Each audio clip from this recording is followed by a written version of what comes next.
Señores líderes mundiales, es importante que en este espacio donde nos encontramos hoy reunidos, líderes de todo el mundo, incluso líderes que han aportado, países que han aportado a la paz de nuestro país, hablar sobre los avances y sobre las miras de la paz en el territorio colombiano. Para todos los líderes y gobiernos que hacen parte de este proceso, que incluso aportaron a la paz de Colombia,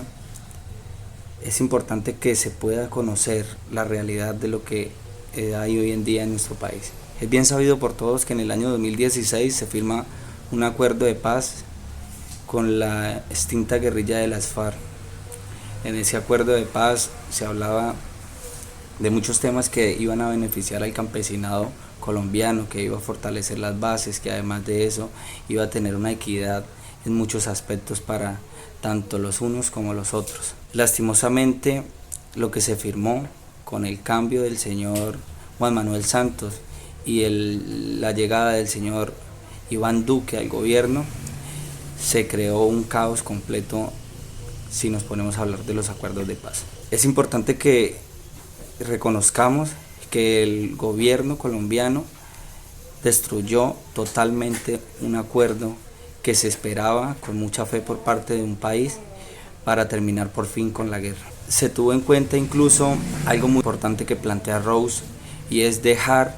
de pensar en el beneficio propio y empezar a pensar en el beneficio de un país, de una comunidad. Desde luego que hubieron errores de lado y lado. Cuando se inicia a exterminar a los líderes de las extintas guerrillas, eso ayuda a que estos grupos se conviertan en grupos post-FARC que hoy en día están haciendo trizas en nuestro país. Para nosotros es muy importante hoy hablarles de la paz total en nuestro país. Vemos con mucha preocupación la forma en que se está manejando la paz, las dinámicas de guerra en nuestros territorios. Es importante que podamos ver y conocer que desde el año 2016, con los acuerdos de La Habana, todo el país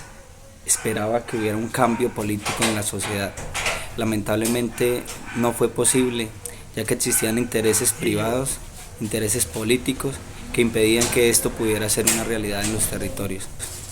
Lamentablemente fue a las malas políticas y a los intereses que impidieron que la paz fuera un éxito. Que está buscando una paz, unos acercamientos con los diferentes grupos. En los territorios vemos que cada vez hay más ampliación, hay mucho más por parte de los grupos armados y cada vez se ve más expansión, poder armado y poder político en los territorios, captando las organizaciones sociales y volviéndolas una bandera para poder negociar con el Estado. Es muy importante tener en cuenta que, como lo plantea Rousseau en algún momento, es que los grupos deben tener un contrato social, deben hacer un contrato social con el Estado, donde los individuos renuncien a sus beneficios propios y empiecen a aportar realmente a un Estado, dejando de lado los egos, dejando de lado los orgullos que hacen que la guerra crezca aún más. Que aunque Rousseau para que esto se pueda hacer, colombianos tenemos las herramientas en nuestras manos. En este momento, el momento que habíamos esperado por muchos años, donde hubiera un gobierno que quisiera sentarse y dialogar, se está perdiendo la oportunidad en nuestro país.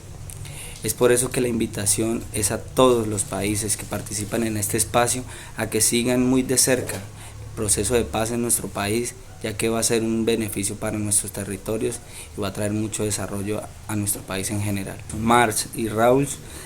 ven la justicia social desde diferentes frentes. Es importante que esto se pueda tener en cuenta hoy en día para poder crear mesas donde los grupos armados se puedan sentar tanto con las organizaciones sociales, las organizaciones campesinas, las organizaciones indígenas, las organizaciones afro, que son parte fundamental de nuestro país y que hacen parte de las bases de la sociedad colombiana y son las partes más afectadas en este conflicto, para poder empezar a crear unas mesas de diálogo que ayuden a que el país pueda tener una idea clara